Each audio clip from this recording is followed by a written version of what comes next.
Welcome to the pilot for something that I'm calling the Powerbomb Podcast. What this is going to do is it's going to take um, all of my thoughts and posts about wrestling and give them a place to go.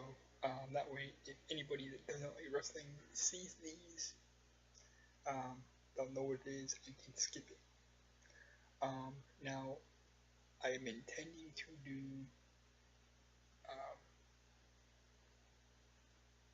just general wrestling thoughts, um, cover pay-per-views, uh, network live specials, um, and any pickups that I make um, as far as Blu-rays or DVDs or whatever that are related to wrestling. Those will now be covered here. Now, um, these are going to come out um, ideally the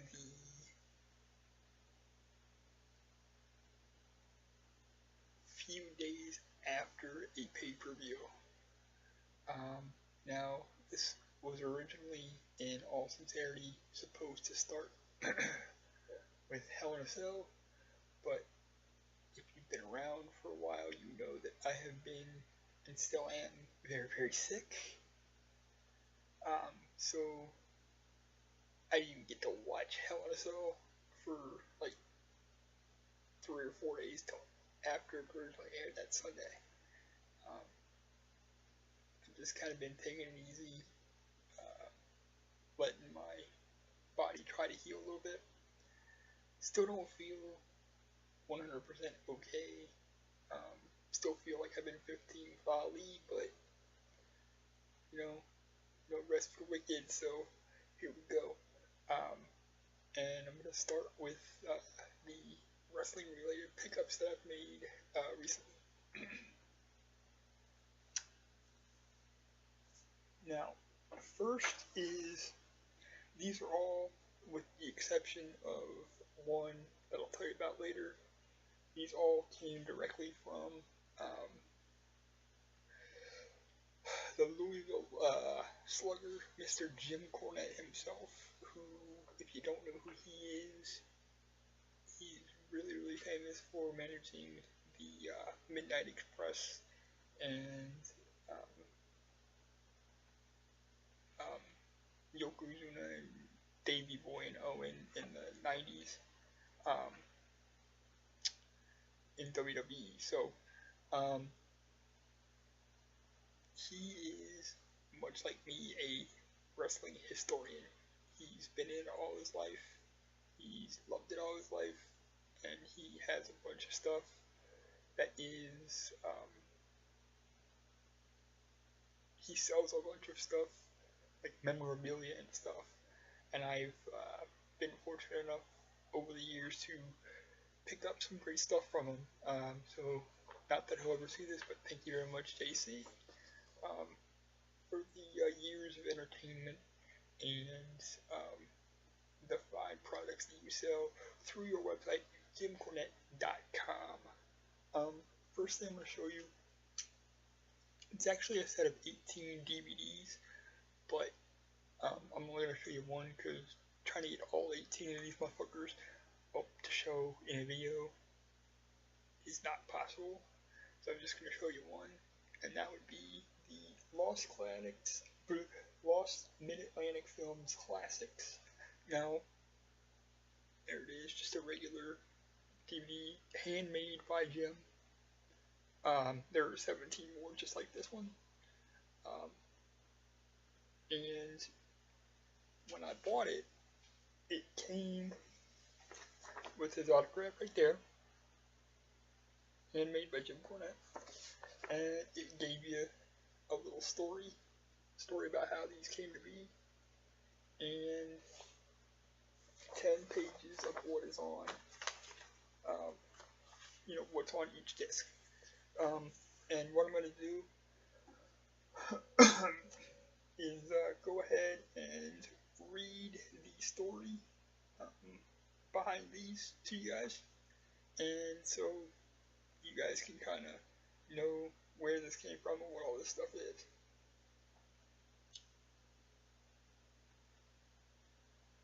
And this is Jim's story. He said, "It's been conventional wisdom that the Great Carolinas area matches from the 1970s were never taped and they don't exist." This is true. He's talked about that many times. Fortunately, this conventional wisdom is wrong. They were filmed, and thanks to my efforts, they do still exist. In late 1988, Turner Broadcasting had purchased Jim Crockett Promotions, which is how Mid-Atlantic started. They started out as Mid-Atlantic and became Jim Crockett Promotions when they were bought out.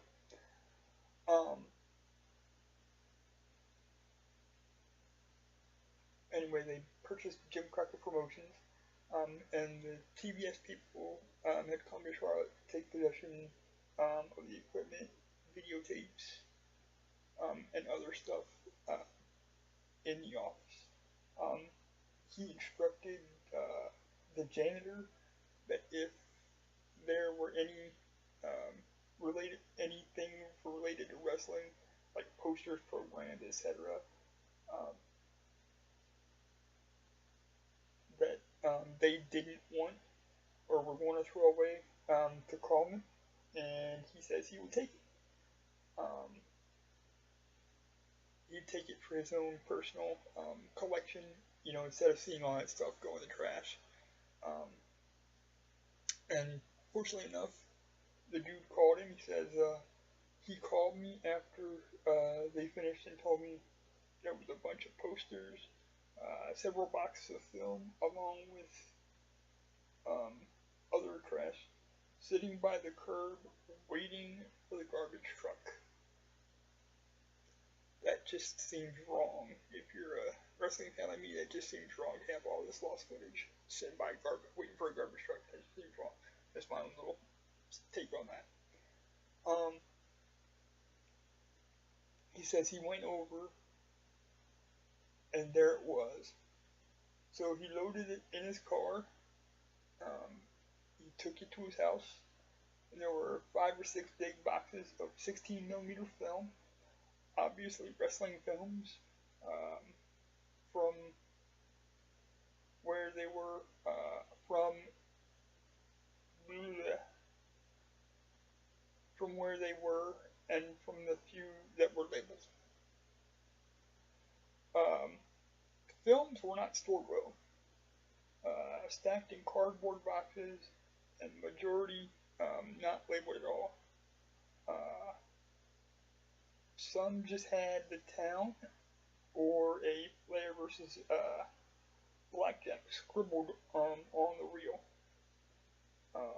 I knew someone that worked at an audio-visual lab at a major university that had the equipment to transfer these to videotape.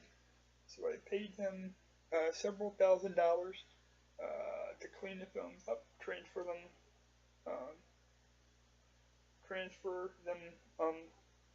overnights and over a period of several months. What these turned out to be was the library of existing Crockett house show matches. House shows are stuff that isn't taped for TV. I've been to a bunch of house shows, bunch of TVs. House shows are just shows that aren't taped for TV.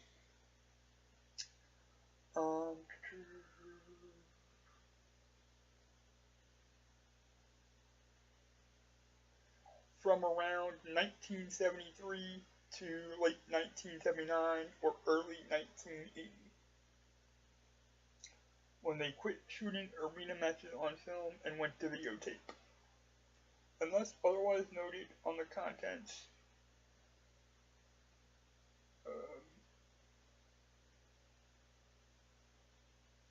these are all arena matches from the territory, shot with 16mm hard camera, in the stands, with crowd audio but no commentary.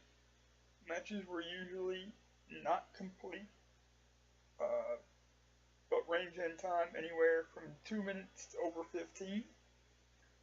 Um, most averaging 5 to 8 minutes, including a finish except where otherwise noted. These matches were occasionally excerpted for TV, but the vast majority of them have never been aired. My friend transferred everything to Super VHS tape. This was in 1989 at 2-hour speed and sent me the tapes and the tapes and the film back. Since he was a wrestling fan and did not know since he wasn't a wrestling fan, didn't know what he was looking at, he transferred the film in random order, and I can pile out a list of contents based on watching the videos and my knowledge of and research of the performers, dates, and places. Now, in 1989, I sold 10 sets of these tapes, copies of my original transfers on SVHS, to 10 of my friends who collected wrestling tapes to offset my costs. Since then, some of this material has shown up on YouTube or in other collections. All of these were copies of the original 10 sets I sold. Much of it copies of copies of copies. And as we all know, the copies, as much as they, if you copy something 10 times, it's not going to look as great for each time you copy it.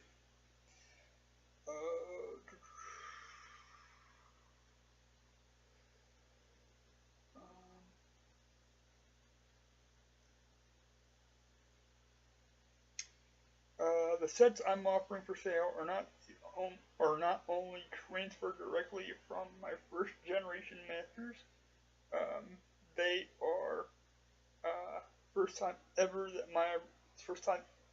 my originals are put onto DVD. Each of these 18 DVDs in the set are hand labeled by myself, placed individual jewel case, and come with a list of contents of the set on paper, personally autographed by me, Jim Cornette, of course. So you can sell this original, handmade, and not bootleg of the dupe of the duplicates.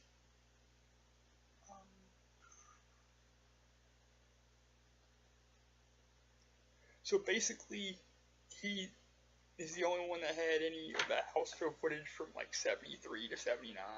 So that's basically a cool story. And like I said, this is a 10-page list here, so there's a bunch of shit on all of these DVDs. It's 18 DVDs, it's 36 hours. I haven't gotten through all of them yet because I've been kind of sick, of course, but that's the story. I can't wait to get through the rest of these.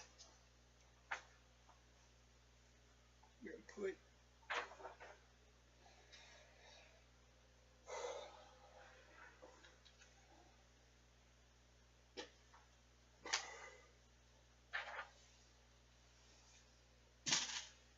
okay. Next is a DVD that came from him. Now this is companion to a book that he wrote called Tuesday Night at the Gardens, The History of Wrestling in Louisville, Kentucky, where he lives, and when I bought that book, this came with it. Now this is another 2-hour DVD of matches from like the 70s, and basically anything from the 70s I've heard of, I've seen on some of my grandmother's tapes, but wasn't able to see any of this because, wasn't around. But that's Tuesday Night at the Garden, so there's 2 hours there.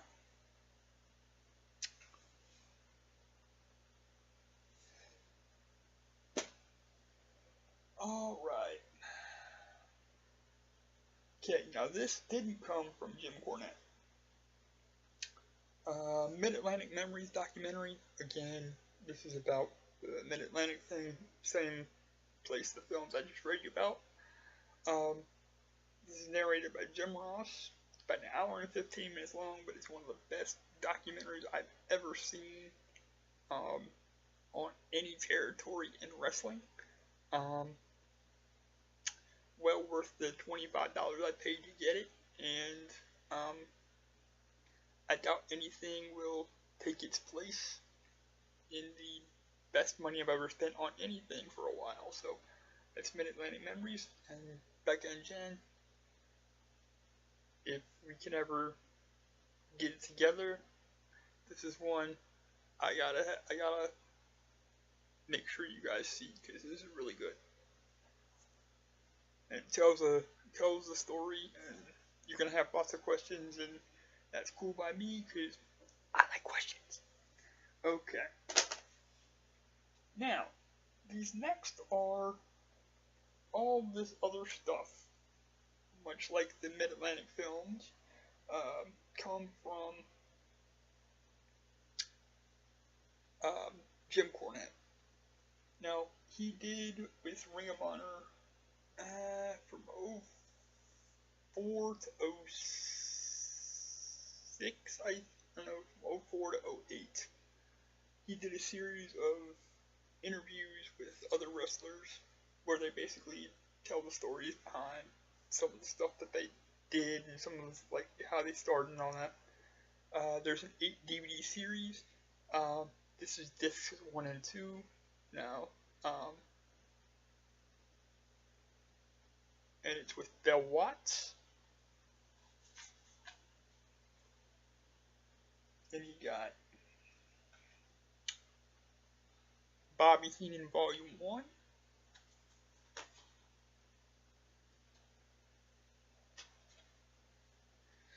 Bobby Heenan Volume 2, I think. I think that's Volume 2.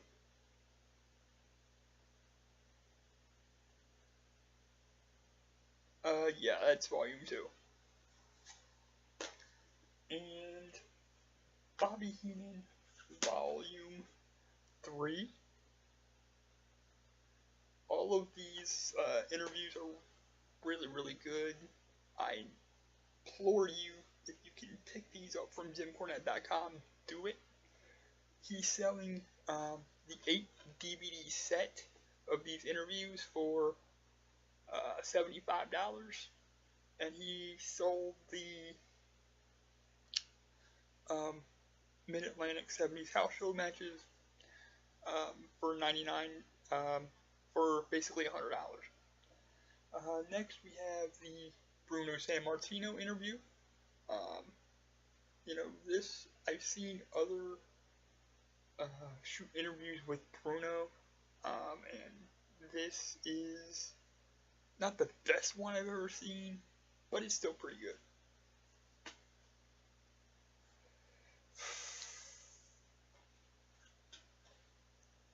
Next, Paul Bearer, Percy Pringle.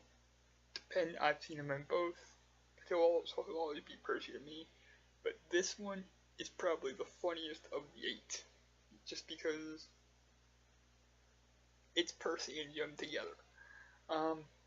Just awesome 3 hours, definitely well worth checking out. And the last in the straight shooting DVDs that I have is J.J. Dillon. Again, this is a good one too. A lot of insight into this one. I do know that they intended to do a volume 2 for this one because they didn't get a chance to cover a bunch of stuff, but that never happened. I don't know why, but it never happened. So that's the 8 straight shooting DVDs.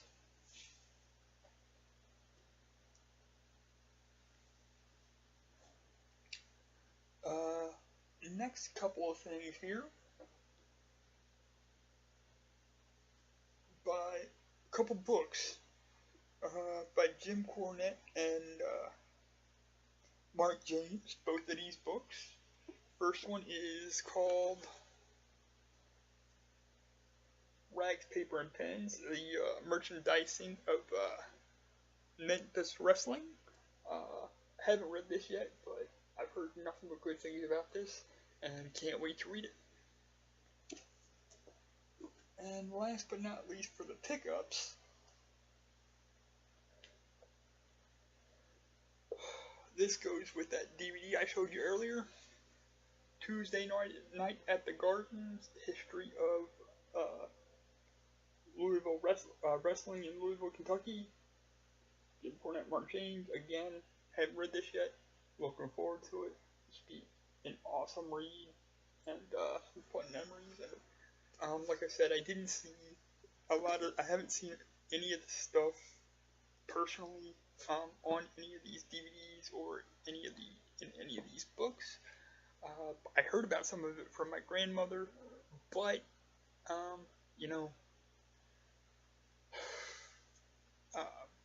it's nice to actually be able to like read the stories and see some of the matches on DVDs and stuff like that, and kind of understand what she was trying to tell me about as I was coming up as a fan when I was younger.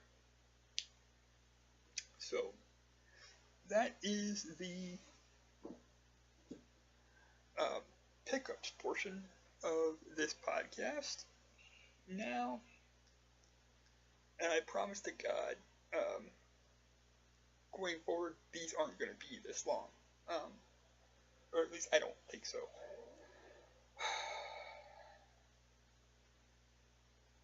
Alright, let me... Okay. Alright, now, we're going to cover the Hell in a Cell pay-per-view again. I meant to do this earlier, but I got sick, didn't see it for 3 or 4 days, till 3 or 4 days after it aired, and then just felt like total shit, so, yeah, I'm gonna, which I still kinda do, but no rest for the wicked. Here you go.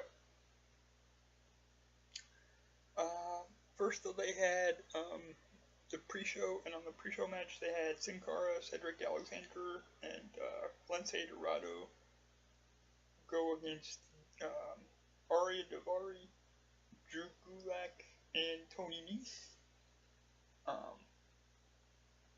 I love personally that this division is not all flippy, floppy, high spots. I mean, you got your guys that can do that, but there are a lot of different styles in this division. I love that, because you get a little bit of everything. You get some, some flippy dippy stuff. You get some technical stuff. I love that. Faces went over because got to start to show off, with a crowd pleaser. So, and the style mix in the division, it really does work out great. I can't wait to watch 205 Live, which is the cruiserweight show, or the show on the network that's dedicated to the cruiserweights. Not exactly sure when that's going to start, but can't wait to see it when it does. Alright, then you went into the actual show itself. They started with the Reigns Rusev Hell in a Cell match. Now, to me, this just did not, in any type of way, feel like a Hell in a Cell match. There were no major,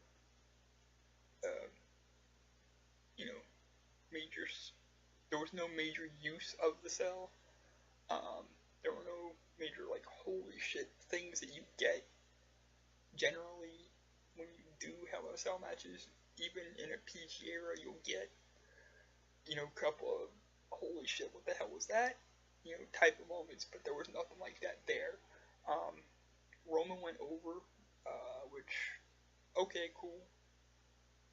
I'm not good, not bad with that, just okay. Let's see. Oh yeah, they did use the steps and kendo sticks, but, that just didn't, it didn't have a Hell in a Cell match feel for me. Um,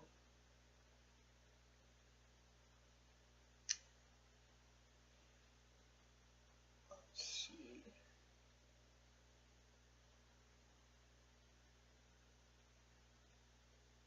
Okay, and then they went to, Bailey and Dana.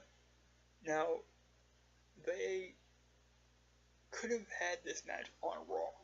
Kind of felt like it was meant to be filler, and that's what it was. Doesn't mean the match wasn't good because it was. Um, you know, Bailey has proven she can carry anybody at this point. Um, I do want Bailey's jacket because of all the fringe that she has. Like when she wears jackets, they're all fringy and stuff, and I like that. So I do want that jacket. Um, but yeah, it could have been a standard Raw match. But it didn't seem to have the importance that it should have to be on a show. Let's see. Enzo and Cass versus Carl Anderson and Luke Gallows. Again, same thing. Match was okay, but it just didn't feel important, and it felt like it could have been on some random Raw somewhere. Kevin Owens and Seth Rollins. Now, this was more along the lines of what a Hell in a Cell match should be. They told a great story. They used the cell. They used the concept the way that it should have been used in the Reigns-Rusev match, in my opinion. But basically,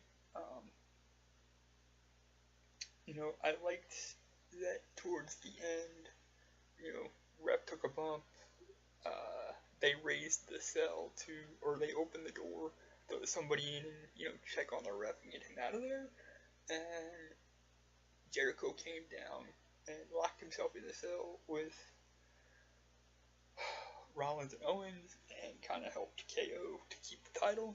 I don't like that it was done that way, but I like the use of the cell. Again, that just goes back to use of the cell, and this was much, much better use of the cell and the concept than it was earlier with the Reigns and Rusev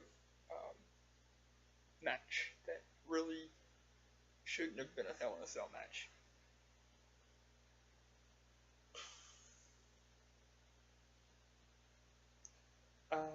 TJP and the Brian Kendrick, I'm gonna skip it because that's basically the same thing that I said about the Cruiserweight match on the pre-show. I love the mix of styles here. These guys can go anytime, anywhere, any day. So yeah, and Kendrick won the title. So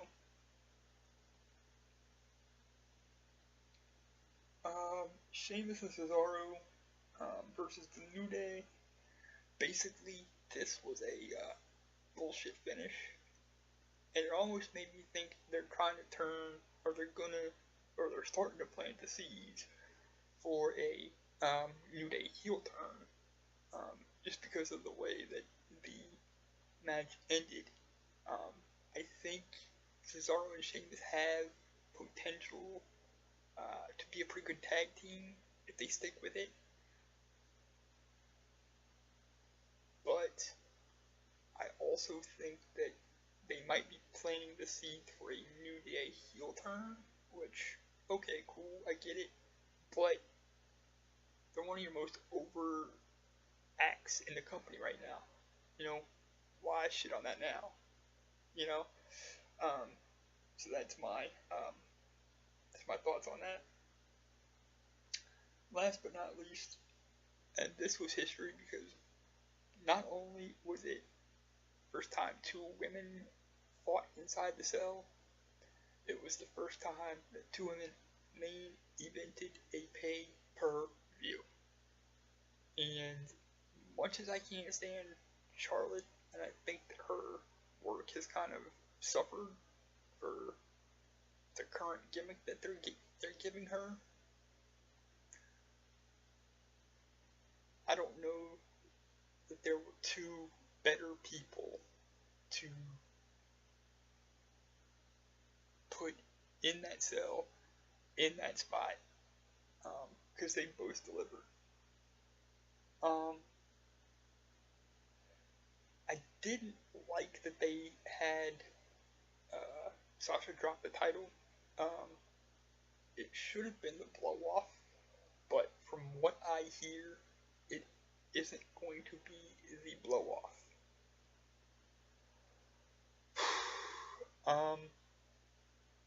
It should have been, because the cell to me screams finality, screams blow off. But the match was awesome. If you go and you haven't seen the pay-per-view yet, if you go to the network, definitely check this one out because it was awesome, and they proved they could hang in the cell, and they proved they could hang in the main event of pay-per-views. Now, all that said, this show was basically built on 3 matches, and 2 of the 3 delivered, 1 didn't. And then the rest, like I said, basically felt like filler to me. Everybody worked hard, I'm not questioning that, but you gotta make everything, including your main events, because you made the Rollins, Owens, and Charlotte and Sasha matches feel important, and they lived up to the hype they were given. The Reigns and Rusev match was just Everything else felt like it was just there for filler, and it wasn't important. And that kind of disappointed me a little bit, but it was a good show, work-wise. Everybody worked hard, you could tell. Definitely, I would check it out if I were you. But that is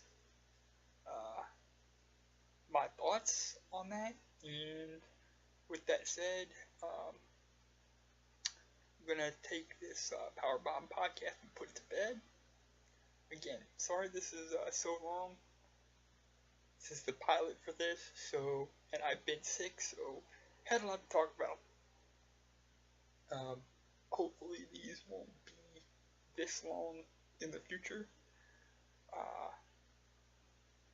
but you never know. So, again, thanks for listening, thanks for watching, thanks for the support.